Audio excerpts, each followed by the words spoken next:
ஹரே கிருஷ்ணா. இன்னைக்கு நம்ம ஸ்ரீமதி ராதா ராணியினுடைய பெருமைகளை பற்றி பார்ப்போம். முதலாவதாக மிக முக்கியமான ஒரு பாடல் இருக்கு ராதா ராணியை குறித்து. அது எல்லா பக்தர்களும் அன்னைக்கு ராதாஷ்டமி அன்னைக்கு பாடணும். அது புத்தகம் இருந்தா நீங்க எடுத்துக்கோங்க, இல்லைன்னா எளிமையா கேட்கலாம். இப்போ பக்தர்களை அதை பாட சொல்றேன். தனுஷ் அந்த சொன்ன பாட்டை பாடுப்பா, ஸ்ரீமதி ராதாராணியினுடைய பாடல.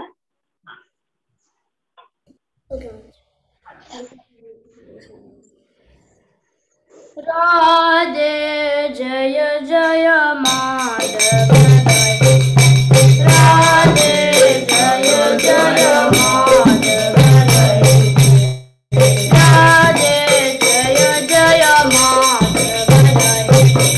ராதே ஜய ஜய மாதவ, கோகுல தருணி மந்தர மஹிதே, கோகுல தருணி மந்தர மஹிதே, கோகுல தருணி மந்தர மஹிதே, கோகுல தருணி மந்தர மஹிதே, ராதே ஜய ஜய மாதவ, ராதே ஜய ஜய மாதவ, दामोदर राधी वरदन वेशे, दामोदर राधी वरदन वेशे, दामोदर राधी वरदन वेशे, दामोदर राधी वरदन वेशे, हरिणी स्तुत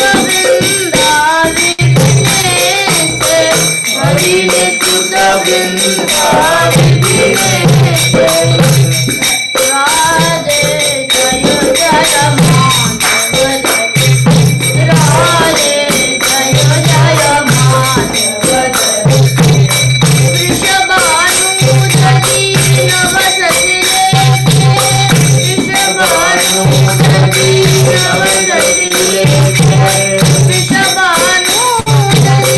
नवसति लेखे, वृषभानुधरी नवसति लेखे, ललित शतगुण रमित विशाखे, ललित शतगुण रमित विशाखे, राधे जय जय माधव, राधे जय जय माधव, करुणां गुरुमयि करुणा करीते, करुणां गुरुमयि करुणा करीते, करुणां गुरुमयि करुणा करीते, करुणां गुरुमयि करुणा करीते, जनक सनातन परिणित चरिते, जनक सनातन परिणित चरिते, राधे जय माधव, राधे जय जय माधव, राधे जय जय माधव, राधे जय जय माधव।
நன்றி தனுஷ், சஞ்சய்.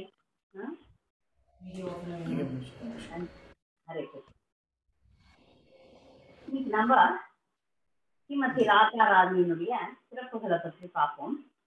இந்த பாடல் அந்த குழந்தைங்க நல்லா பாடினாங்க. அதனுடைய மொழிபெயர்ப்பை படிக்கலாம். இன்னும் முக்கியமா இந்த பாடல் வந்து சில ரூபகோஸ்வாமி பாடினாரு. இந்த ஸ்தவ மாலையில இருக்கக்கூடிய ஒரு முக்கிய பாடல். ராதிகாஷ்டகம் அப்படின்னு சொல்லிட்டு நிறைய அஷ்டகங்கள் ராதாராணியை குறித்திருக்கிறது. அதெல்லாம் பக்தர்கள் நீங்க ராதாஷ்டமி அன்னைக்கு பாடணும். இந்த பாடலினுடைய பொருளை மட்டும் படிக்கிறேன். ராதையே மாதவருக்கு பிரியமானவளே, கோகுலத்தின் கன்னி பெண்களால் வணங்கப்படுபவளே, உமக்கு எல்லா புகழும் உரித்தாகட்டும், உமக்கு எல்லா புகழும் உரித்தாகட்டும்.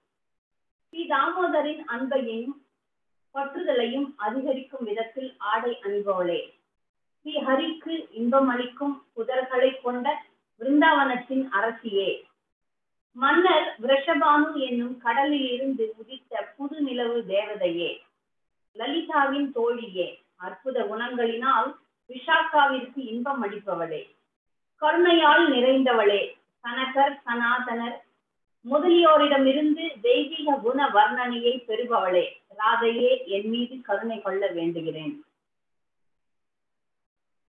ரூபகோஸ்வாமி இந்த அருமையான பாடலை நமக்கு கொடுத்திருக்கிறார். நாளான்னைக்கு இந்த செவ்வாய்க்கிழமை வந்து ராதையினுடைய அவதரித்த திருநாள் வருது. நம்ம ஆன்மீக பாதையில் இருக்கிற நம்மளுக்கு மிக மிக முக்கியமானது எது அப்படின்னு பாத்தீங்கன்னா, மிக மிக முக்கியமான ஒன்று நமக்கு எதுன்னா கிருஷ்ண பக்தி. முக்கியமானவர் யாரு அப்படின்னா பொதுவா எல்லாரும் கிருஷ்ணர் அப்படின்னு சொல்லிடுவாங்க.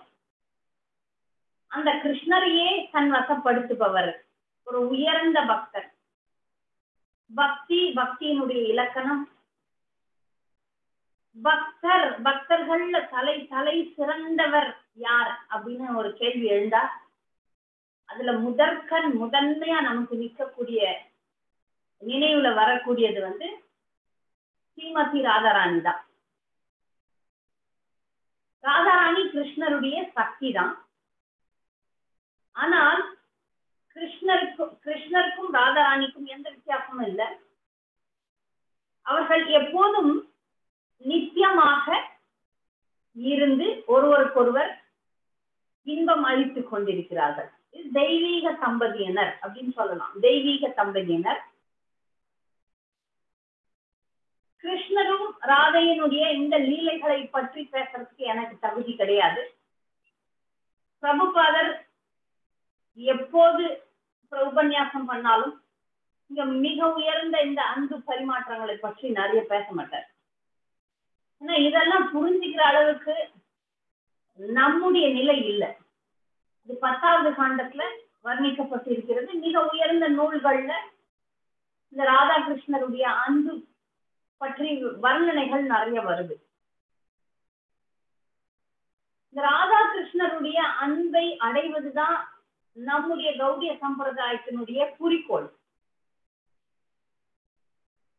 இப்ப அன்புன்னு பார்த்தோம்னா, பக்தர்னு பார்த்தோம்னா அதுல முதலிடம் திருமதி ராதாராணிக்கு தான். அந்த அம்மா தாயார், நம்ம லோக மாதா, அந்த ஜெகத் மாதா, எல்லாத்துக்கும் எல்லா பெண் தெய்வங்களுக்கு மூலமானவள் வந்து ராதே தான்.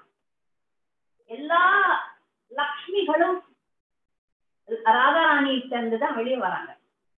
அவள் தான் மூலம், எல்லாத்துக்குமே மூலம். ஆனா அவளுடைய ராதையினுடைய பெருமை வந்து சைத்தன்ய மகாபிரபு வர வரைக்கும் தெரியாமல் இருந்தது. சைத்தன்ய சரிதாமிரதத்துல சைத்தன்ய மகாபிரபு யார் அப்படின்னு பார்க்கும்போது கிருஷ்ணர் தான். சைத்தன்ய மகாபிரபு முழு முதற் கடவுள் கிருஷ்ணர். அவர் ஒரு பக்த ரூபத்துல வந்தார். அந்த பக்தி எப்படிப்பட்டதுன்னா ராதையினுடைய பக்தியை கொண்டு வருகிறார். அதனாலதான் அவருடைய திருமேனி உருக்கிய தங்க நிறத்தில் இருக்கிறது. ராதையினுடைய திருமேனி வந்து உருக்கிய தங்க நிறத்தை உடையவள், தங்க நிறமானவள். அதனால்தான் கௌராங்கி அப்படின்னு அழைக்கப்படுகிறார். சப்த காஞ்சன கௌராங்கி ராதே விருந்தாவனேஸ்வரி ரிஷபானு சுதே தேவி பிரணமாமி ஹரிப்பிரியன்றது அவளுடைய மந்திரம். நம்ம எப்படி கிருஷ்ணருக்கு வந்து ஹே கிருஷ்ணா கருணா சிந்து தீனபந்தோ ஜெகத்பதி கோபேஷ கோபிகா காந்த ராதா காந்த நமோஸ்துதே அப்படின்னு சொல்ற மாதிரி ராதா ராணிக்கு உரிய மந்திரம் இதுதான். நம்ம கிருஷ்ணரை அடையணும், நேரடியா அடையணும் அப்படின்றதெல்லாம் வந்து நம்ம சம்பிரதாயத்துல கிடையாது. நானும் கிருஷ்ணரை மட்டும்தான் அப்படின்ற அந்த சுயநலமான பாவனை நம்ம சம்பிரதாயத்துல கிடையவே கிடையாது. நம்ம எல்லாம் கோஷ்டி ஆனந்திகள். குரு பரம்பரையின் மூலமாக தாயாரிடம் வரைக்கும் சென்று ஸ்ரீமதி ராதாராணியை விண்ணப்பிக்கிறோம். ஸ்ரீமதி ராதாராணியை விண்ணப்பித்து அதன் பிறகுதான் கிருஷ்ணரை அடைகிறோம். அவளுடைய கருணையினாலதான் அவரை அடைய முடியும். அதுதான் ஆச்சாரியர்கள் நம்மளுக்கு சொல்லியிருக்காங்க. ஸ்ரீமதி ராதாராணி எப்படி இந்த உலகத்துல அவதரித்தாங்க, அவங்க எப்படி அங்க மேல் லோகத்துல இருக்கிற லீலைகள், நிறைய லீலைகள் இருக்கு அவங்கள பற்றி. இங்க எப்படி அவதரித்தாங்கன்றதை மட்டும் பார்க்கலாம். இந்த மலைகள்ல இமயமலை எல்லாருக்கும் தெரியும். இமயமலை இமயவான். அவர் பல தவம் செய்து பார்வதி தேவியை தன் மகளாக பெறுகிறார். நம்ம பார்த்தோம் பாகவதத்துல.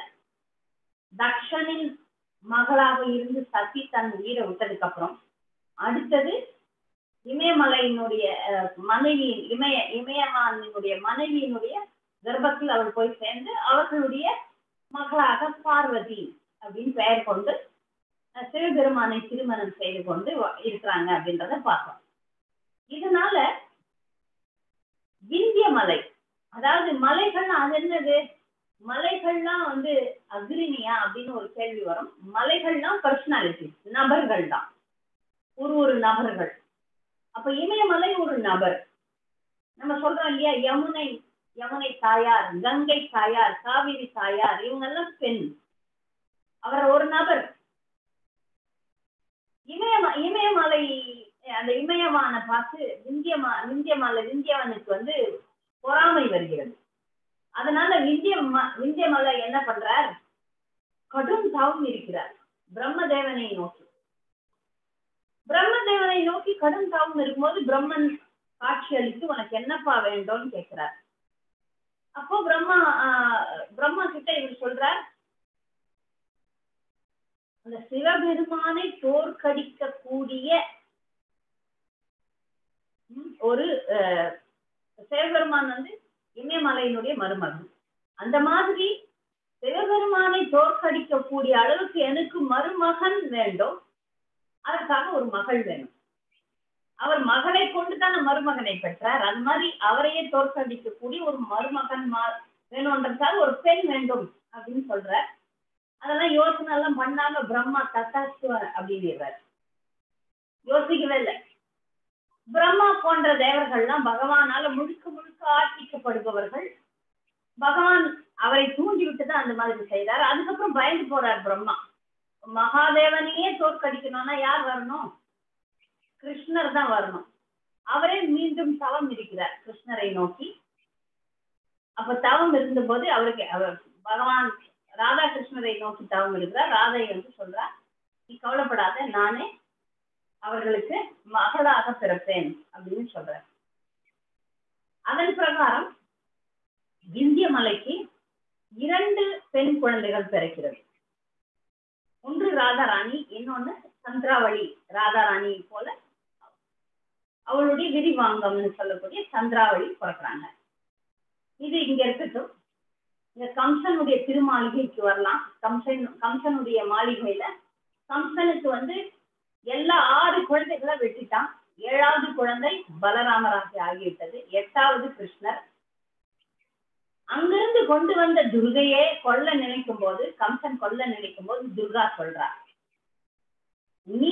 நீ யாரை கொல்லணும்? நீ போன பிறவில காலநேமி என்ற அரக்கனாக இருந்தாய், இந்த பிறவில கம்சனாக மாறி இருக்கிறாய்.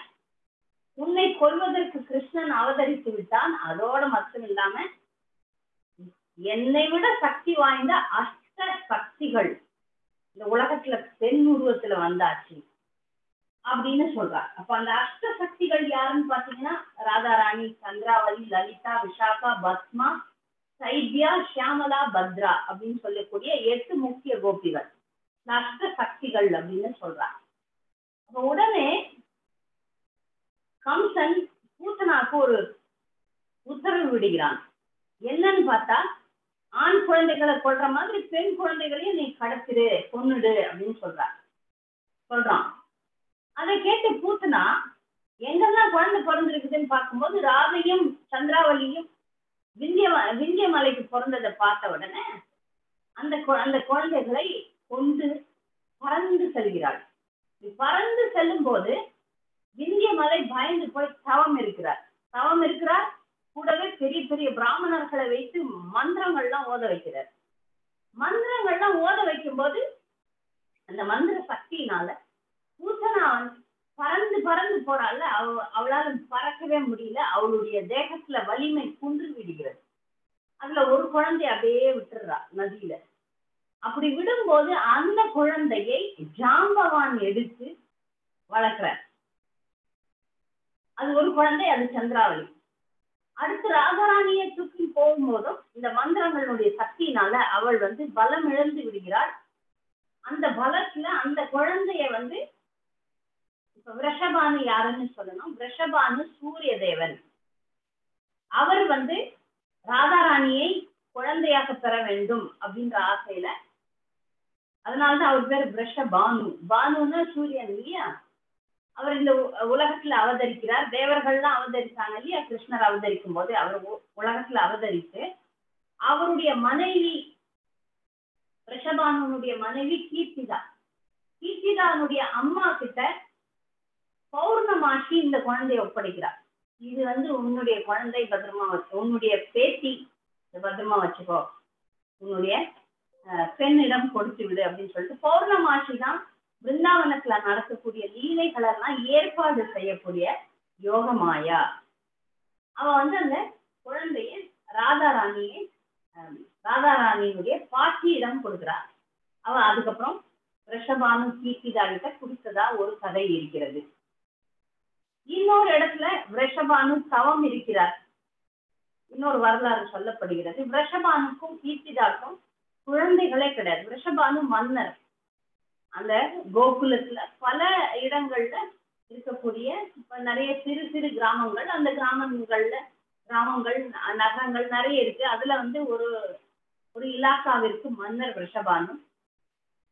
அவர் நந்த மகாராஜருடைய நெருங்கிய நண்பர்.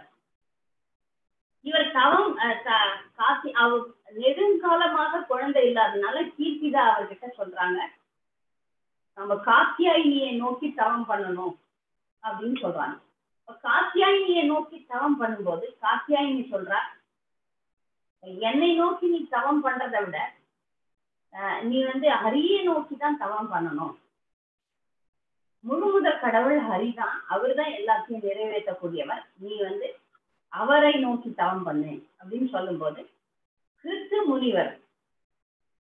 முனிவருடைய ஆலோசனை வழிகாட்டுதலின்படி ரிஷபானு ஹரிநாம சங்கீர்த்தனத்தை பெறுகிறார். அவர் ஹரே கிருஷ்ண மந்திரத்தை உச்சரித்து ஹரே கிருஷ்ண கிருஷ்ண கிருஷ்ண ஹரே ஹரே ஹரே ராம ராம ராம ஹரே ஹரே இந்த மந்திரத்தை, மகா மந்திரத்தை யமுனை நதிக்கரையில உச்சரிக்கிறார். உச்சரிக்க அவர் மிக சூரிய பக்தனா மாறுகிறார். அவருடைய அந்த தவத்தின் பலன் அது மிக தீவிரமாக அவர் ஜபிக்கிறார். அதனால மீண்டும் காத்தியாயினி காட்சி அளித்து உனக்கு என்ன வரம் வேண்டும், நீ செய்யற இந்த ஹரிநாம சங்கீர்த்தனத்தினால நான் மிகவும் மகிழ்ச்சி அடைந்தேன், உனக்கு என்ன வரம் வேண்டும். ரிஷபானு சொல்றார், இப்ப எனக்கு எந்த வரமும் வேண்டாம், ஹரிநாமம் கிடைச்சதுக்கு அப்புறம் எனக்கு வேற என்ன வேண்டும், என்னுள்ள இருந்த ஆசைகள்லாம் நான் சொல்லாமலே உங்களுக்கு தெரியும் அப்படின்னு சொல்லும்போது காத்தியாயினி தங்க நிறைமுடைய இந்த ராதாராணியை அவர்கிட்ட கூப்பிட்டதாக வரலாறு. இன்னொரு இடத்துல அவர் தவம் செய்யும் போது 1000 தாமரை மலர் இதழ்கள் கொண்ட ஒரு தாமரை மலர்ல தங்க நிறமுள்ள ராதாராணி அந்த யமுனை நதிக்கரையில வந்ததாகவும் ரிஷபானு அவளை எடுத்து வளர்த்ததாக வரலாறு. இப்படிதான் ராதாராணி அவதரித்தார். ராதை குழந்தையாக பிறந்தப்ப கண்களை திறக்கல. கண்ணை மூடிடுறா. இந்த குழந்தை இவ்வளவு அழகா இருக்கு, ஆனா கண்களை திறக்கவில்லையேன்னு சொல்லிட்டு தாய் தகப்பனுக்கு ரொம்ப கஷ்டம். அதனால யாருக்கும் சொல்ல முடியாம மனதுக்குள்ள இந்த குழந்தை பிறவி குருடாக பிறந்து விட்டதே அப்படின்னு சொல்லிட்டு கவலையில ரொம்ப மகா பெரிய துக்கத்துல அவர்கள் இருக்கிறார்கள். இவ்வளவு அழகான பெண் குழந்தை, ஆனா கண்கள் இல்லையே அப்படின்னு சொல்லிட்டு. ஆனா ராதை நான் முதல்ல யாரை பார்க்கணும்னா கிருஷ்ணரை தான் பார்க்கணும் அப்படின்ற ஒரு எண்ணத்துல அவ இருக்கிறார். ஆழ்வார்கள் பாடுறாங்கல்ல, கொண்டல் வண்ணனை கோவலனாய் வெண்ணை உண்ட வாயன் என் உள்ளம் கவர்ந்தானே அண்டர்கோன் அணி அரங்கன் என் அமுதினை கண்ட கண்கள் மற்றொன்றை காணாவே. நான் முதல்ல பார்க்கறதே கிருஷ்ணரா தான் இருக்கணும், வேற எதையும் நான் பார்க்கவே கூடாது அப்படின்ற ஒரு வைராகியத்துல அவர் கண்களை மூடிக்கொண்டே இருக்கிறாள். அப்பதான் நந்த மகாராஜர், கிருஷ்ணர் கொஞ்சம் வளர்ந்த குழந்தை, அந்த குழந்தையை நந்த மகாராஜர் யசோதை எல்லாரும் இந்த நண்பருக்கு பெண் குழந்தை பிறந்திருக்கிறதே போய் பார்க்கலாம் அப்படின்னு சொல்லிட்டு கொண்டு வராங்க.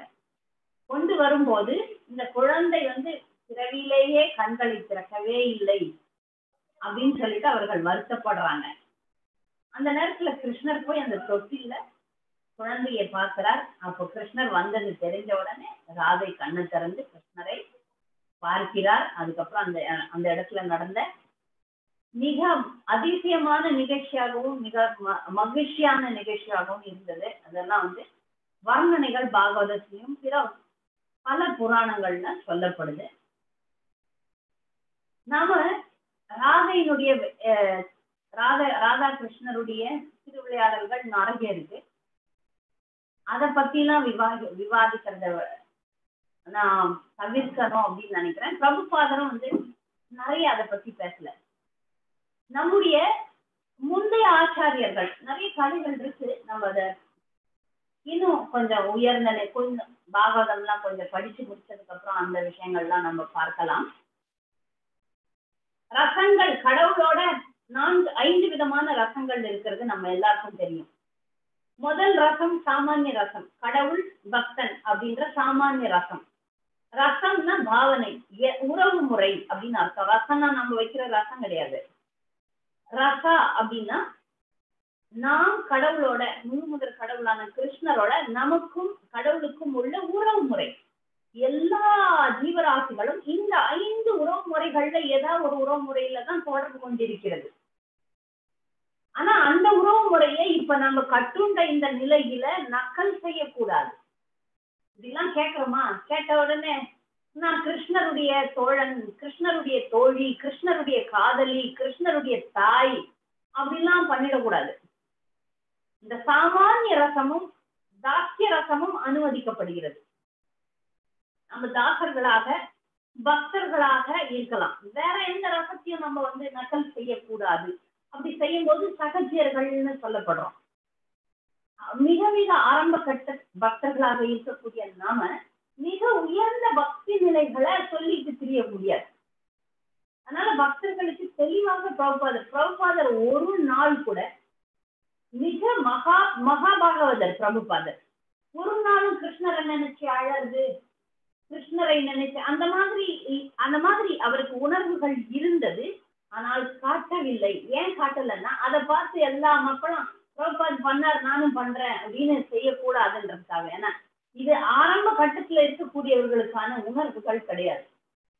அது பக்தியினுடைய முதிர்ந்த நிலையில வெளிப்படக்கூடியது. அது பொதுவா மக்கள்லாம் கிருஷ்ணர் யாருன்னே தெரியாது, பக்தினா என்னன்னு தெரியாது, நான் கிருஷ்ண பக்தர் வந்துடுவாங்க. நான் கிருஷ்ணர் ரொம்ப நாங்கெல்லாம் பெரிய பக்தர்கள் அப்படி இப்படிலாம் பேசுவாங்க, அழுவாங்க. கிருஷ்ணர் நினைச்சாலும் எனக்கு பாரு அழுகியா வருது, புல் அடிக்கிறது. இந்த மாதிரி வாசகங்கள்லாம் பக்தினா என்னமே தெரியாத நிலையில இருக்கக்கூடியவர்கள் செய்தார்கள் என்றால் அவர்களை சகஜியர்கள் அப்படின்னு சொல்லுவாங்க. சில பேர் கிருஷ்ணர் மாதிரி புல்லாங்கல்ல வச்சு அப்படி போட்டோ எடுத்து போட்டுவாங்க. ஆச்சரியமா இருக்கும். இது மிகப்பெரிய தவறு.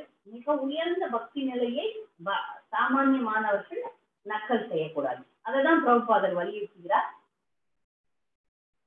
இங்க இந்த ராதாகிருஷ்ணருடைய லீலைகளை பற்றி பேசும்போது யோசிக்கும் போது இந்த ரசங்கள்லாம் நமக்கு நினைவுக்கு வருது. ரசங்கள்ல சாமானிய ரசத்தை பற்றி பேசணும். உறவு முறை இதுதான் நமக்கு பரிந்துரைக்கப்படுகிறது. கடவுள், நாம பக்தர்கள். அடுத்தது அடிமை. ஒரு அடிமை ஒரு எஜமானனுக்கு எப்படி இருக்க வேண்டும், எஜமானனுக்கு பிடிச்ச வேலைகளை செஞ்சோம்னா செய்யணும்ன்றதுதான் அடிமைக்குரிய கட்டளை. அது கூட அனுமதிக்கப்படுகிறது. ஏன்னா நம்ம இப்ப ராதாகிருஷ்ணருடைய வழிபாடு லக்ஷ்மி நாராயணருடைய வழிபாடு மாதிரி தான் நடக்கிறோம். நம்ம இஸ்கான் கோயில்ல கௌடிய சம்பிரதாயத்துல ராதாகிருஷ்ணர் விக்கிரகம் தான் வழிபடுறோம். நம்முடைய குறிக்கோள் ராதாகிருஷ்ணருடைய அன்பை அடைவதுதான். அதனால ராதாகிருஷ்ணரை வழிபடுகிறோம். ஆனா பாவனை லக்ஷ்மி நாராயணரை பயபக்தியோட வழிபடுவதை போலதான் வழிபடுகிறோம். இந்த அன்பு ரசத்துல எல்லாம் வழிபடுறது கிடையாது. அதெல்லாம் கோபர்களுக்கு, கோபியர்களுக்கு, பிருந்தாவன வாசிகளுக்கு, மிக உயர்ந்த பக்தர்களுக்கு. நமக்கு பிரபுபாதர் பயபக்தியை தான் இப்ப சொல்லியிருக்கிறார், சொல்லி கொடுத்திருக்கிறார். அதன்படி ராதாகிருஷ்ணரை நாம் பயபக்தியோட வழிபடுகிறோம், பயபக்தியோடு சேவை செய்கிறோம். எந்த ஒரு சேவா அபராதம் நாம அபராதம் இல்லாமல் வழிபடுகிறோம். அதுலதான் நம்ம நிலை. அடுத்த நிலை பார்த்தீங்கன்னா சாக்கிய ரசம். சாக்கிய ரசம், சாக்கியம்னாலே நட்புன்னு பேரு. நட்பு உறவு. நட்பு உறவு பத்தி நமக்கு எல்லாருக்கும் தெரியும். கிருஷ்ணர் கோபர்களோட சேர்ந்து விளையாடுறது, உப்பு குட்டி விளையாடுறது. தோற்று போனா கிருஷ்ணரே கோபர்களை முதுகுல தூக்கிட்டு ஓடணும். இவர் சாப்பிடுறத கோபர்கள் சாப்பிடுவாங்க, கோபர்கள் சாப்பிடுறத இவங்க சாப்பிடுவாங்க. இவ்வாறாக அவர்கள் நட்பு உறவுல இருந்தாங்க. நம்ம இதெல்லாம் பார்த்திருக்கிறோம். இந்த நட்பு உறவு கூட நமக்கு கிடையாது. அடுத்து வாத்சல்ய ரசம். வாத்சல்ய ரசம்ன்றது கிருஷ்ணரை தன்னுடைய குழந்தையாக பாவிப்பது. இதெல்லாம் பெரியாழ்வார் பாடினார். எல்லா பாசுரங்களும் பெரியாழ்வார் பல்லாண்டு பாடினதே கிருஷ்ணரை தன் குழந்தையாக எண்ணி. அதே போல யசோதை, தேவகி இவங்கெல்லாம் இந்த வாத்சல்ய ரசத்துல வர்றவங்க. நந்த மகாராஜர், வசுதேவர் இவங்கெல்லாம் கிருஷ்ணரை தன் குழந்தையாக நினைத்தவர்கள். கிருஷ்ணர் குழந்தையான அந்த லீலைகள்ல அவங்களுக்கு மிக உயர்ந்த நிலை. இந்த நிலையை கூட நம்ம நக்கல் செய்ய முடியாது. அதை விட மிக உயர்ந்த ரசம் அப்படின்னு பாத்தீங்கன்னா மாதுரிய ரசம். கிருஷ்ணர் ஒருவரே ஆண், மற்றவர்கள் எல்லாரும் பெண்தான். அவருக்கு இன்பம் கொடுப்பது மட்டும்தான் ஜீவராசிகளுடைய கடமை. அந்த கடமையை மிக மிக சிறப்பா செய்யறது ஸ்ரீமதி ராதாராணி, அந்த கோபியரும். இந்த கோபிகள்லாம் யாருன்னு பாத்தீங்கன்னா மிக பலவிதமான கோபிகள் இருக்கிறாங்க. அதுல எப்போதும் கிருஷ்ணரோட இருக்கக்கூடிய நித்திய சகாக்கள் இருந்தாங்க. பல பல பிறவிகளாக தவம் செய்து இந்த மாதுரிய ரசத்தை அடைய வேண்டும்னு அடைஞ்ச கோபிகள் இருக்கிறாங்க. இந்த கோபிகள்ல சில பேர் ஹரே கிருஷ்ணா கேக்குதா? கேக்குது மாதாஜி. சரி, நன்றி. கிருஷ்ணரோட ராச நடனம் புரியறதுக்கு வரதுக்கு முன்னாடியே தங்களுடைய தேகத்தை விட்ட கோபியர்கள் இருக்கிறாங்க. கோபியர்களுடைய அன்பு, கோபியர்களுடைய பக்தி தான் உலகத்துல மிக உயர்ந்த நிலையில இருக்கக்கூடிய நிறைய பக்தர்கள் இருக்கிறாங்க. மிக உயர்ந்த பக்தர்கள் நிறைய பேர் இருந்தாலும் அதுல முதலிடம் வகிப்பது கோபியர்களுக்கு தான். ஏன்னா அவங்க பல பல ஜென்மங்களாக தவம் புரிந்து இந்த நிலைக்கு வராங்க. முக்கியமான ராதாராணி அவருடைய முக்கியமான சகாக்கள்லாம் தவம் எல்லாம் புரியவில்லை. அவர்கள்லாம் எப்போதுமே கிருஷ்ணருடைய ஆன்மீக உலகத்துல எப்போதும் நித்தியமாக அவருக்கு சேவை செய்பவர்கள். இதுல இந்த மாதிரி ஜீவராசிகளும் கலந்தாங்க. அப்படியாக அந்த ராச நடனத்துல ராதாராணி தான் மிக சிறந்த பக்தை அப்படின்றது நம்ம புரியும். ஏன்னா எல்லா கோபிகளையும் விட்டுவார் கிருஷ்ணர். ஆனா ராதையை விடல. அதனால ராதாராணிக்கு தான் பக்தியில முதலிடம், பக்திக்கு முதலிடம். அதனால நமக்கு பக்தி வேணும், கிருஷ்ணர் மேல பிரேமை வேணும் அப்படின்னும் போது ராதா கிருஷ்ணர் ரெண்டு பேரையும் இணைத்துதான் வணங்குறோம், தனித்தனியா வணங்குறது இல்லை. இந்த பௌதிகவாதிகள் லக்ஷ்மியை வழிபடுவார்கள். ஏன்னு கேட்டீங்கன்னா ஐஸ்வர்யம் வேணும்னு. ஆனா லக்ஷ்மி கற்புடைய பெண். பிரபுபாதர் நிறைய அவருடைய பிரசங்கத்துல சொல்ற லக்ஷ்மி கற்புடைய பெண். கணவன் இல்லாமல் வரமாட்டா. அதனால நல்ல அறிவுள்ளவர்களாக இருந்தால் கணவனோடு சேர்த்துதான் மனைவியை வழிபட வேண்டும். லக்ஷ்மியை நாராயணனோட வழிபடும் போது அந்த லக்ஷ்மி நிரந்தரமாக இருப்பாள். இல்ல நம்ம தனியா வழிபடும் போது அவள் மாயா சக்தியாக மாறி சஞ்சலமாகி விடுவாள். அவள் சஞ்சலமாக்கக்கூடியவள். இந்த பௌதீக பணம் இருக்கு பாருங்க, அது ஒரு இடத்துல தங்காது. அதனாலதான் சஞ்சலா அப்படின்னு லக்ஷ்மிக்கு இன்னொரு பேர் சஞ்சலமானவள். பௌதிகவாதிகள் கிட்ட போனால்னா சஞ்சலம் ஆயிடுவாள். ஆனா பக்தர்களோட இருந்தாள்னா அவன் சந்தோஷமா இருப்பாள். அதனாலதான் பக்தர்களுக்கு கிடைக்கக்கூடிய செல்வம் நீங்காத செல்வம். பௌதிகவாதிகள் கிட்ட இருக்கக்கூடிய செல்வம் அழிந்து விடக்கூடியது. இதை நம்ம நல்லா புரிஞ்சுக்கணும். அதனாலதான் ராதையையும் கிருஷ்ணரையும் சேர்த்துதான் வழிபடணும்.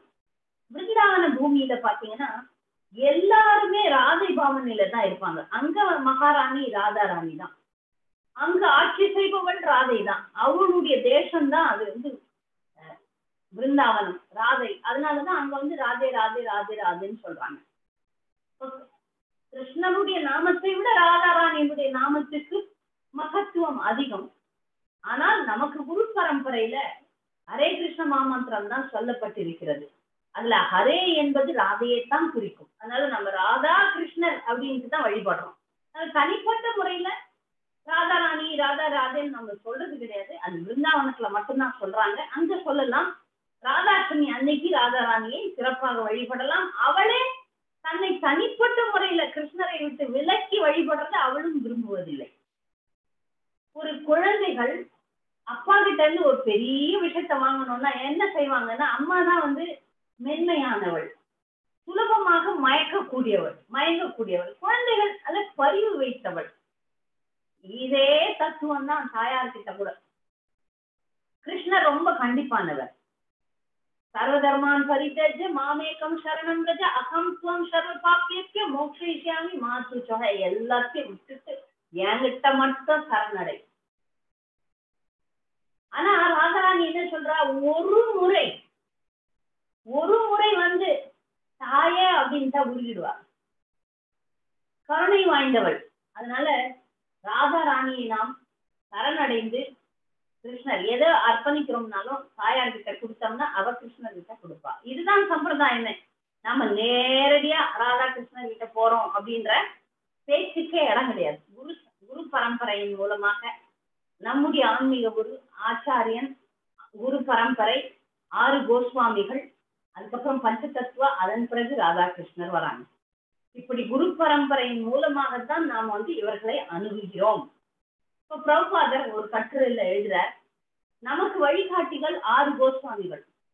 சைத்தன்ய மகாபிரபு இந்த ராதாகிருஷ்ணருடைய அன்பை எல்லாருக்குமே உலகத்துக்கு சாமானிய மக்களுக்கு கூட புரியுற மாதிரி சொல்லி கொடுத்துட்டார். சாமானிய மக்கள் கூட ராதாகிருஷ்ணருடைய அன்பை புரிஞ்சுக்கிற லெவல்ல அவர் கொடுத்தார். அவரே ராதா ராணி எப்படி அன்பை காட்டினா, பக்தியை காட்டினா அப்படின்றத அவரே பக்தனாக எல்லாருக்கும் காமிச்சார். அந்த விஷயங்களை நமக்கு கொடுத்தது யாருன்னு பாத்தீங்கன்னா 6 கோஸ்வாமிகள் தான். 6 கோஸ்வாமிகளுக்கு சைத்தன்ய மகாபிரபு கொடுத்த கட்டளை பிருந்தாவனத்துல இருக்கிற எல்லா கோயில்களை ஸ்தாபனம் பண்றது, முக்கியமான விக்கிரகங்களை ஸ்தாபித்து அதை மக்களுக்கு பக்தியை புகட்டுவது, எல்லா கிரந்தங்களையும் எழுதுவது, இலக்கியமாக்குறது.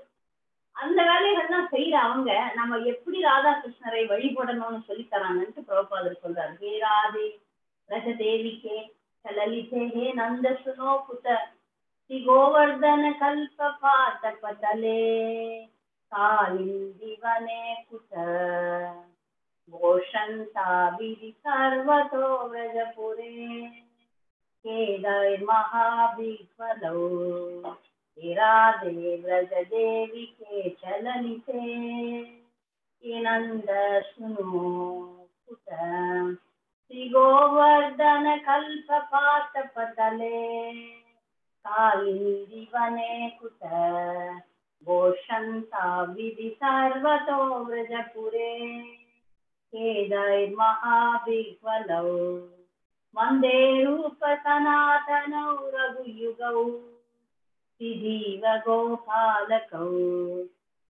6 கோஸ்வாமிகள் ஷட் கோஸ்வாமிகள் வந்து அவங்களுக்காக நம்ம பாடக்கூடிய இந்த பாடல்ல அவங்க நமக்கு எப்படி சொல்லி கொடுக்குறாங்கன்னா, பிருந்தாவனத்துல போயிட்டு அவங்க இதை சொல்லல, நாங்க ராதாகிருஷ்ணரை அடைந்து விட்டோம்னு சொல்லல. அவங்க என்ன கேட்கிறாங்கன்னா, பிருந்தாவனத்தின் ராணியான ராதையே, லலிதாவே, நந்த மகாராஜரின் புதல்வரே, நீங்கள் அனைவரும் எங்கே? கோவர்தன மலையில் உள்ளீரோ அல்லது யமுனை கரையில் கற்பக மரத்தடியில் உள்ளீரோ, நீங்கள் எங்கே உள்ளீர் என்று உரத்த குரலில் வினவியபடி பிருந்தாவனம் முழுவதும் திரிந்து கொண்டிருந்த 6 கோஸ்வாமிகள். அந்த 6 கோஸ்வாமிகளை தான் நம்ம பின்பற்ற வேண்டும். நமக்கு கொடுக்கப்பட்டிருக்கிற பக்தியோ சாதாரண அன்பு கூட, கணவன் மனைவி அன்புல கூட சொல்லுவாங்க பாருங்க, அப்பப்போ பிரிந்த கொஞ்சம் பக்தியை கொஞ்சம் அன்பு அதிகமாகும்னு சாதாரண மக்கள் எல்லாம் சொல்லுவாங்க. அப்பப்போ கணவன் மனைவி எல்லாம் கூடவே இருந்தா எப்பப்பா சண்டை போட்டு இருப்பாங்க. அப்பப்போ பிரியணும், அப்ப அவர்களுடைய அன்பு அதிகமாகும்னு சொல்லுவாங்க. ஆனா உயர்ந்த நிலையில கௌடிய சம்பிரதாயத்துல நம்மளுக்கு வந்து சம்போகம்ன்றது இணைந்த நிலையில பக்தி செய்யறது. அதை விட பிரிவுல இருக்கிற பக்தி அதிகமாகும். அதை காட்டுறதுக்கு தான் சைத்தன்ய மகாபிரபு வந்தார். எப்ப ராதையை விட்டு கிருஷ்ணர் பிரிந்து மதுராக்கு போயிட்டாரோ, துவாரகாக்கு போயிட்டாரோ, அப்ப ராதாராணி முழுக்க கிருஷ்ண உணர்வுல இருந்தாங்க. அதே பாவனை, அது வந்து விப்ரலம்பா சேவைன்னு பேரு. இந்த விப்ரலம்பா சேவையில பக்தி பன்மடங்காக அதிகரிக்கிறது. அந்த பக்தியினுடைய மிக உன்னதமான விஷயங்கள் ஒரு பக்தனுக்கு வெளிப்படுகிறது. அததான் 6 கோஸ்வாமிகள் காட்டினாங்க. இந்த 6 கோஸ்வாமிகள் அனைவரும் ராதாகிருஷ்ணருடைய சேவகர்கள். ஒரு முறை ரூப கோஸ்வாமி கடும் வெயில்ல நின்று அந்த புத்தகங்கள்லாம் எழுதுவர். கிரந்தங்களை மொழிபெயர்க்கிற வேலை, எல்லாத்தையும் எதிர்த்து தொகுக்கிற வேலை எல்லாம் அவர் பண்ணிட்டு இருந்தார். இதை பார்த்தவொடனே ராதாராணிக்கு மனசு தாங்கல, ஏன்னா வெயில்ல நிக்கிறார். அதனால அவ வந்து இந்த தலைப்பையை கொண்டு கொடை மாதிரி பிடிக்கிறார். இத சனாதன கோஸ்வாமி பார்த்துடுறாரு. நீ போய் வெயில்ல நிக்க வாச்சுதானே தாயார் வந்து அவ வந்து கொடை பிடிக்க வேண்டியிருக்க உனக்கு, நீ ஏன் வெயில்ல நின்ன அப்படின்னு சொல்லிட்டு ஏசுறாரு. அந்த அளவுக்கு அவர்கள் மிக தாயாரே ராதையே வந்து அவர்களுக்கு சேவை செய்யற அளவுக்கு அவர்கள் உயர்ந்த பக்தர்களா இருந்தாங்க. ஆனாலும் அவர்களுடைய பாடல்கள்ல அவர்களுடைய மனோபாவனையில ஒரு நாளும் நான் ராதாகிருஷ்ணரை பிடிச்சி வச்சுக்கிட்டேன். சில பாடல்கள்லாம் பாத்தீங்கன்னா வா கிருஷ்ணா ஓடி வா கிருஷ்ணா அப்படின்னு தான் பாடுறாங்க. அது மிக நம்ம சம்பிரதாயத்துக்கு எதிரான ஒரு மனோபாவனை. நான் வருகிறேன், நான் உனக்கு வந்து சேவை செய்கிறேன், நீங்க எங்க அப்படின்ற தேடல் தான் நம்முடைய சம்பிரதாயத்தில் சொல்லப்பட்ட அறிவுரை. அததான் பிரபுபாதர் அந்த ராதாஷ்டமி அன்னைக்கு அவர் கொடுத்த உபன்யாசத்துல சொல்றார்.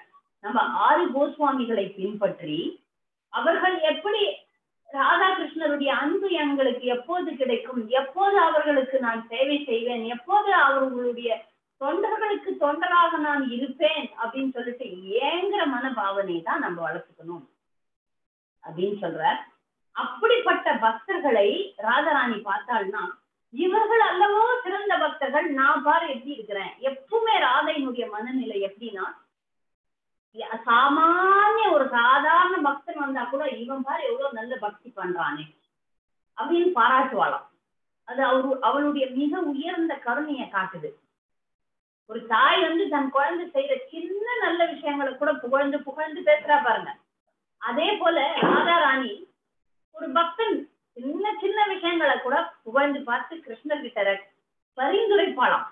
இந்த பக்தன் பாரு நம்மளை நோக்கி வந்துட்டான், சரண் அடைஞ்சிட்டான், அதனால கண்டிப்பா நீங்கள் கருணையை காட்ட வேண்டும். ஒரு முறை சரணம்னு சொன்னா கூட நீங்க கருணை காட்டுறேன்னு சொல்லியிருக்கீங்க, அதை மறந்துட கூடாது அப்படின்னு சொல்லிட்டு ராதா வந்து கிருஷ்ணருக்கு எப்போதும் சொல்வாளா. அதனால நாம ராதா கிருஷ்ணருடைய சேவையில நிச்சயமாக எப்போதும் ஹரே கிருஷ்ண மாமந்திரத்தை சொல்லி அவர்களுடைய நினைவுல நம்ம வாழ்க்கையை நம்ம நடத்தணும். ராதாஷ்டமி அன்னைக்கு 12 மணி வரைக்கும் உபவாசம். ராதாராணிக்கு சேப்பங்கிழங்கு ரொம்ப பிடிக்கும், அதுல நீங்க எந்தனா வெரைட்டிஸ் பண்ணி வைக்கலாம். அப்படி நிறைய பேருக்கு ஒரு கேள்வி வந்துடும், ராதாஷ்டமி அன்னைக்கு ராதாராணிக்கு மட்டும் நம்ம வந்து படையெல்லாம் வைக்கலாமா? அப்படி என்னைக்குமே நடந்ததில்லை. ராதாராணிக்கு மட்டும் தனியா ராதாராணியை வச்சு நீங்க படைப்பீங்களா? இல்ல, கிருஷ்ணரோட சேர்த்துதான். எப்பவுமே ராதா கிருஷ்ணரை தனியா வைக்கிறது இல்லை. நம்ம தனித்தனியா ராதை, தனியா கிருஷ்ணர் அப்படி நம்ம என்னைக்குமே வணங்குறது இல்லை. ராதா கிருஷ்ணர்னா அந்த ராதைக்கு பிடிக்கும், அன்னைக்கு அந்த ராதைக்கு பிடிச்ச அந்த சேப்பங்கிழங்கு வெரைட்டி ஏதாவது வச்சு பண்ணி, மற்றபடி செய்ய வேண்டிய எல்லா பலகாரங்களையும் பகவானுக்கு செஞ்சு நைவேத்தியம் பண்ணி அன்னைக்கு ராதையை கொண்டாடுவோம். அதுதான் நமக்கு முந்தைய ஆச்சாரியர்கள் நமக்கு சொல்லி கொடுத்த பாடம். இது வரைக்கும் சொன்ன விஷயங்கள்ல ஏதாவது விஷயங்கள், நிறைய விஷயங்கள் நான் விட்டுட்டேன். ராதாராணி தான் மிக மிக அதிக நற்குணங்களை கொண்டவள். அவளுடைய குணங்களை மட்டும் பக்தர்கள் எழுதுவாங்க.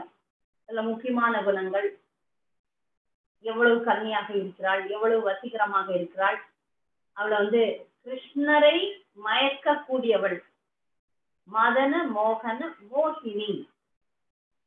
மதன மோகன அப்படின்னா மன்மதனை விட மிக சிறந்தவர், மன்மதனையே மயக்கக்கூடியவர் கிருஷ்ணர், அவரையே மயக்கக்கூடிய ராதாராணி அப்படின்னு சொல்ற பெருமைகளை உடையவள், பக்திக்கு இலக்கணமாக திகழ்பவள். அப்படி சொல்ல போனா நிறைய சிவன் பார்வதி கிட்ட சொல்றார்.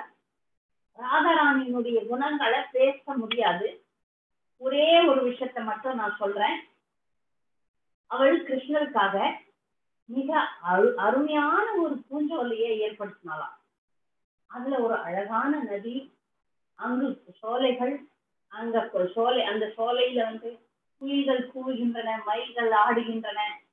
மிக மிக அருமையான ஒரு இடத்தை உருவாக்குறார். அதுல 9 தீவுகள் இருக்கின்றது.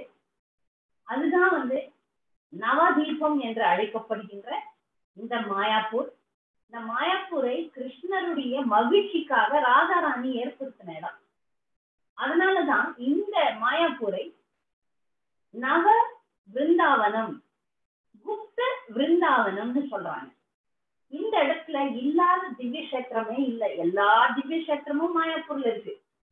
அதனால இந்த இடத்தை பற்றி இந்த வர்ணனையை கேட்டா கூட போதும் அப்படின்னு சிவபெருமான் பார்வதிக்கு சொல்ற. எல்லா சகல பாவங்களும் போய்விடும். இந்த இடத்துக்கு வந்தா அதனுடைய பலனை நம்ம சொல்ல மாளாதது. இந்த இடத்துல கருணைய ராதாராணி வச்சிருக்காங்க. அதனாலதான் ராதாராணியினுடைய அன்பை எடுத்துக்கொண்டு கிருஷ்ணர் சைத்தன்ய மகாபிரபுவாக அவதரித்து அந்த அன்பை எல்லாருக்கும் இலவசமா கொடுக்கிறார். கிருஷ்ணர்னா நீங்க என்னிடம் கர்ணடைங்கன்னு சொல்றார்.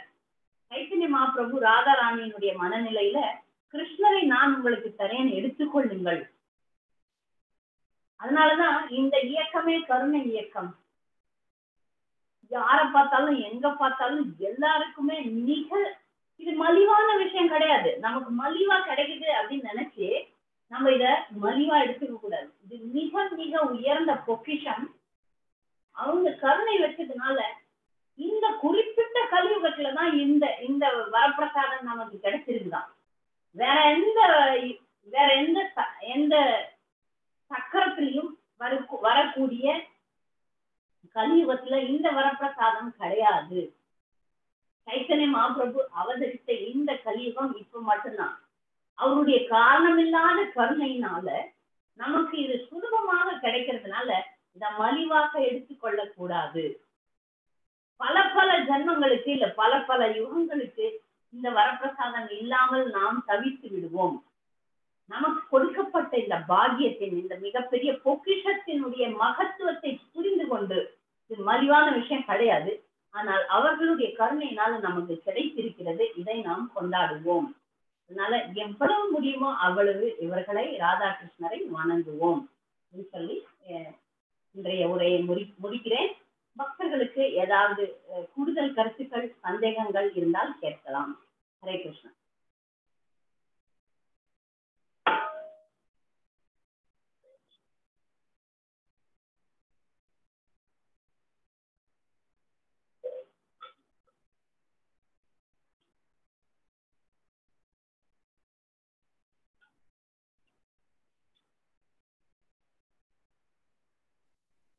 நேற்றுக்கு மாதிரி நிறைய நேரம் எடுப்பீங்கன்னு நினைச்சோங்க மாதாஜி. இன்னைக்கு சீக்கிரமா முடிச்சிட்டீங்க. குயிக்க ஒரு 1/2 மணி நேரம் சொன்ன மாதிரி இருக்கு. சீக்கிரமா முடிச்ச மாதிரி இருக்குங்க. இல்ல நான் ஏதாவது ஒரே ஒரு பாஸ் சயின்ஸ் மட்டும் ஒரே மட்டும் சொல்றேன். நான் பக்தர்களுக்கு ஹரே கிருஷ்ணா மாதாஜி. எப்படி நம்ம ராதாராணியோட கருணைய எப்பவுமே எப்படி பெறுறது, அவங்க கிருஷ்ணாவை நம்மளுக்கு தர்றாங்க, அது கொஞ்சம் புரியுற மாதிரி சொல்லுங்க மாதாஜி. ராதாராணி கருணையை குரு பரம்பரையில தான் சொல்லிட்டாங்கல்ல. ஹரிநாம சங்கீர்த்தனம், நாம சங்கீர்த்தனம், புத்தக விநியோகம், பக்தி பிரச்சாரம், 4 விதிமுறைகள், பக்தி ஒழுங்கு செஞ்சோம்னாலே ராதாராணியினுடைய கருணை நமக்கு கிடைக்கும். தேங்க்யூ மாதாஜி. ஹரே கிருஷ்ணா. நம்ம என்ன ஸ்பெஷலா ஏதாவது செய்ய போறோமா? இருக்கிறத மங்களாரத்தி பண்றது, வேண்டுகிறது. பக்தியா இருந்தோம்னா குரு பரம்பரையில சொல்லப்பட்ட விஷயங்களை சொன்னா தானாகவே கிருஷ்ணர் பேசாம இருந்தாலும் ராதாராணி சொல்லிடுவாங்க. இந்த பக்தனை நீங்க எப்படி விடலாமா அப்படின்னு கேள்வி கேட்பாங்க.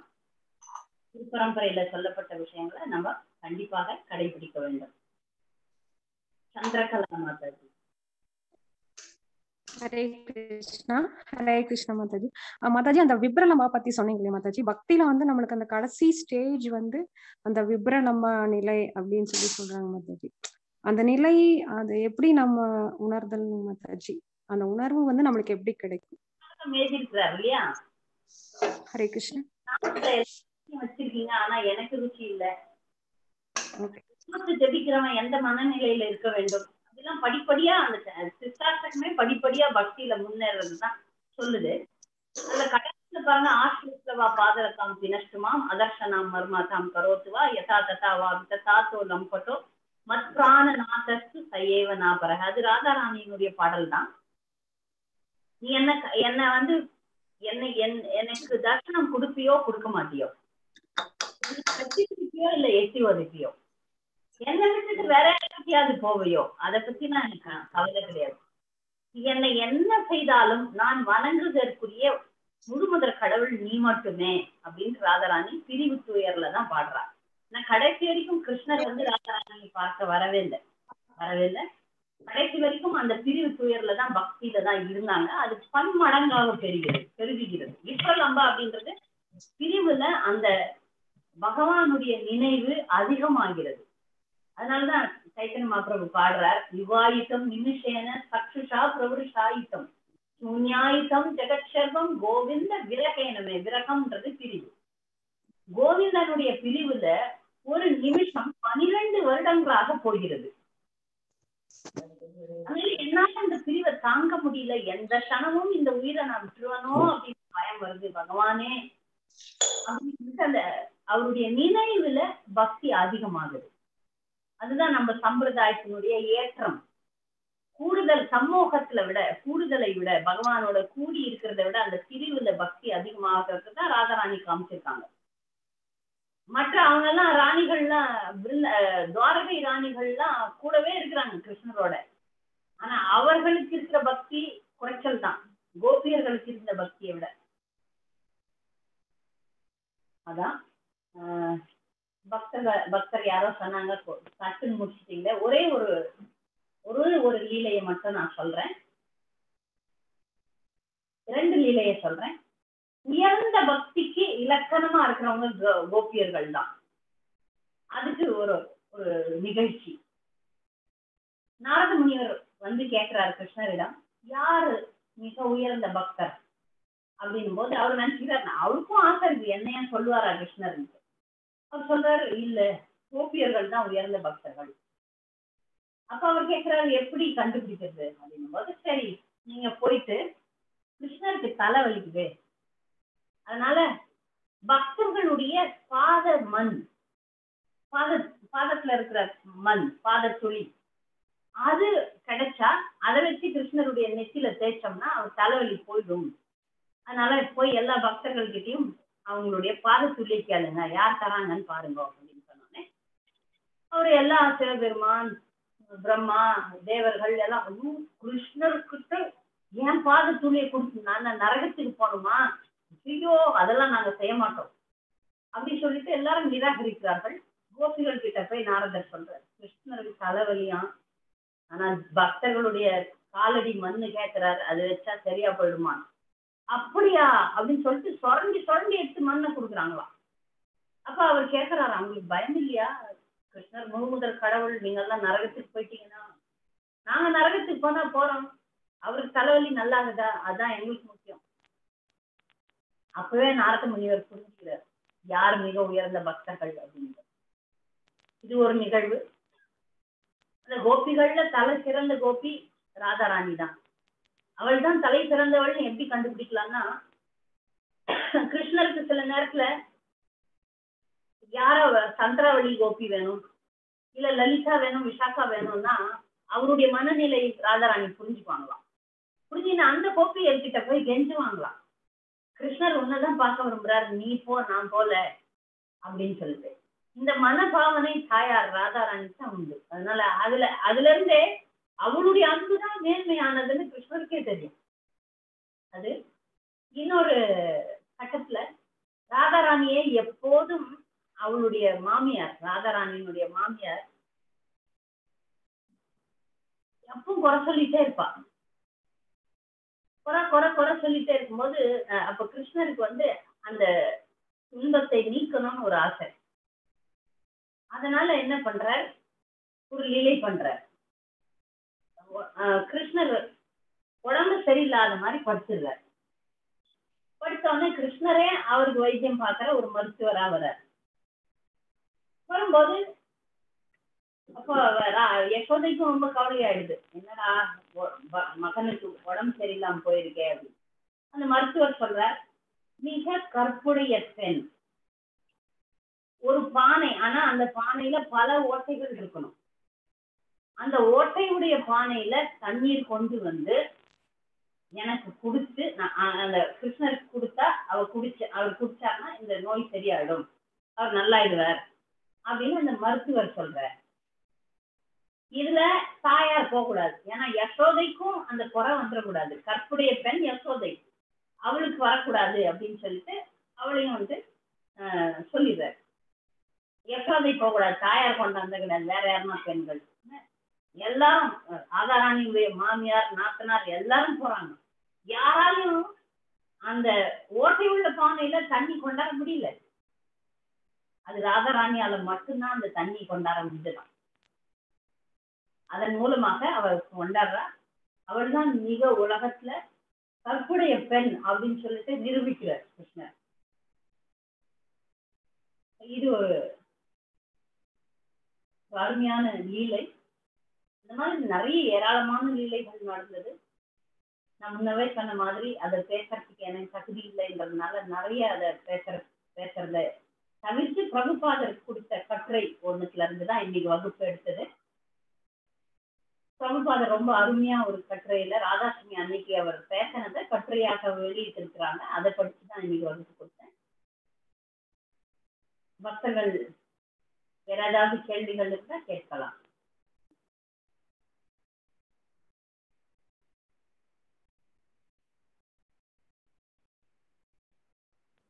இது பக்தி ரசாமிரத சிந்துல நிறைய லீலைகள் வருது. அதுல பாடம் நடத்தும் போது எங்களுக்கு பக்தி ரசாமிரத சிந்து நாங்க படிக்கும் போது ஒரு பகுதியை மட்டும்தான் பாடம் நடத்தினாங்க, மறுபகுதியை அவர்கள் நடத்தவே இல்லை. அதனால அது மிக உயர்ந்த நிலையில இருக்கிறதுனால அதை நாங்க தொடவே இல்லை. இன்னும் சில காலம் நல்ல பக்தர்களாக மாறின பிறகு அதெல்லாம் படிக்கலாம், இப்போதைக்கு வேண்டாம் அப்படின்னு சொல்லி.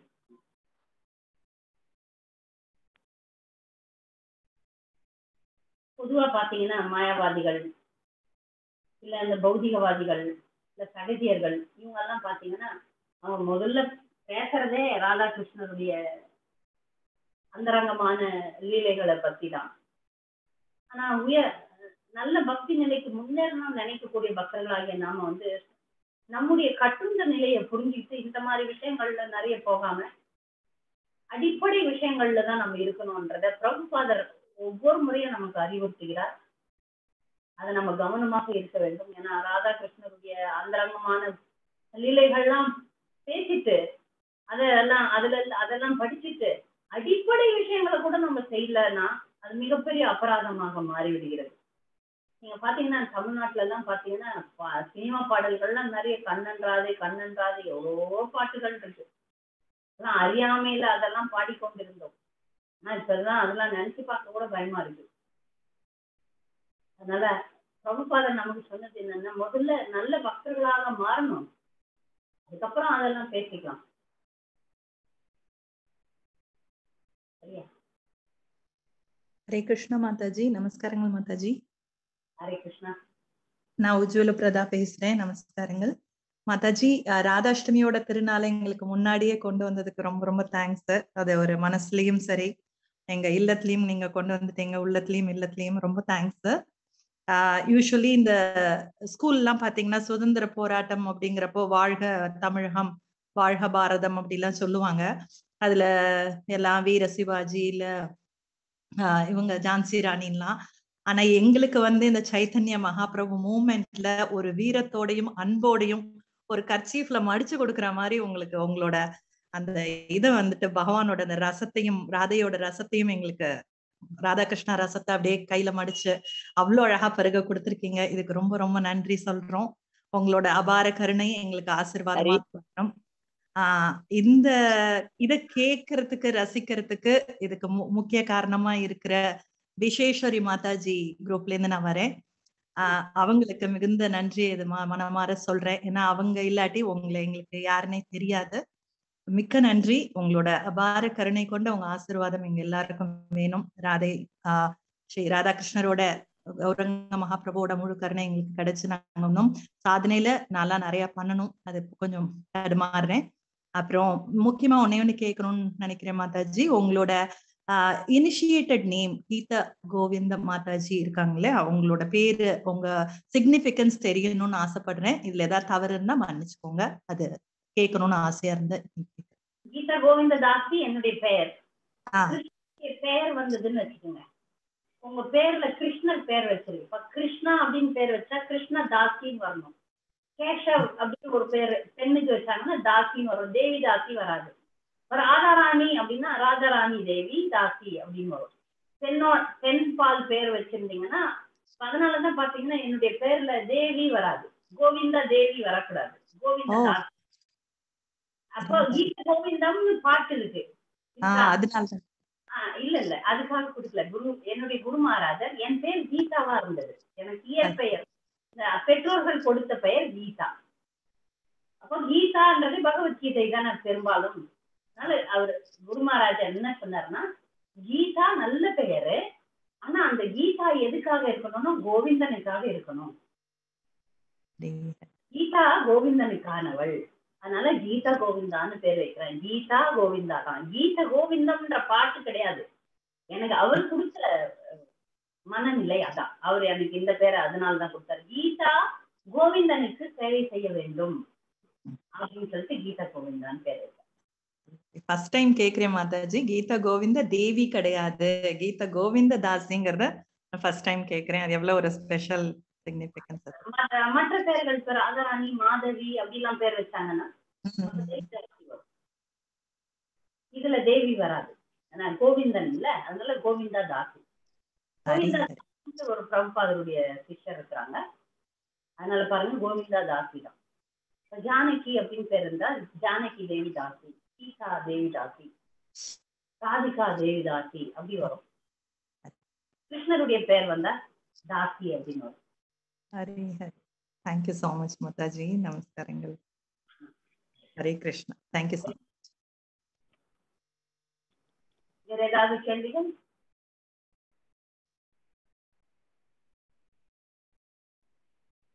வகுப்பு இதோட முடிக்கலாம். நன்றி. நம்ம அடுத்த வாரம் சந்திக்கலாம். வாஞ்சா கல்பதரிதச கிருபா